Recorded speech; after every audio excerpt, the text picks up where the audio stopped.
سوال: کچھ ناسمجھ اور تجارت سے ناواقف حضرات آن لائن تجارت کو بلہ دلیل حرام قرار دیتے ہیں، کتب و احادیث کی روشنی میں جواب درکار ہے۔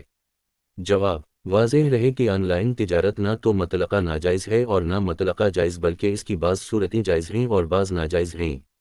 آن لائن تجارت میں اگر مبی جو چیز فروخت کی جا رہی ہو بیچنے والے کی ملکیت میں نہیں ہے اور وہ محض اشتہار تصویر دکھلا کر کسی کو وہ سامان فروخت کرتا ہو اور بعد میں وہ سامان کسی اور دکان، اسٹور وغیرہ سے خرید کر دیتا ہو، تو یہ صورت بائع کی ملکیت میں مبی موجود نہ ہونے کی وجہ سے جائز نہیں ہے، اس لیے کہ جو چیز فروخت کرنی ہو اس کا شرعاً بائع کی ملکیت میں ہونا ضروری ہے۔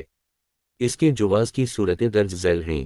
1. بائع مشتری سے یہ کہہ دے کہ یہ سامان میری ملکیت میں نہیں، اگر آپ کو چاہیے تو میں اسے خرید کر آپ کو اتنی قیمت میں فروخت کر سکتا ہوں۔ یوں بائع اس سامان کو خرید کر اپنے قبضہ میں لے کر باقاعدہ سودا کر کے مشتری کو فروخت کرے تو یہ درست ہوگا۔ 2. آن لائن کام کرنے والا کسی سے آرڈر لے اور مطلوبہ چیز کسی دوسرے سے لے کر خریدار تک پہنچائے اور اس عمل کی اجرت مقرر کر کے لے تو یہ بھی جائز ہے، یعنی بجائے اشیاء کی خرید و فروخت کے بروکری کی اجرت مقرر کر کے یہ معاملہ کرے۔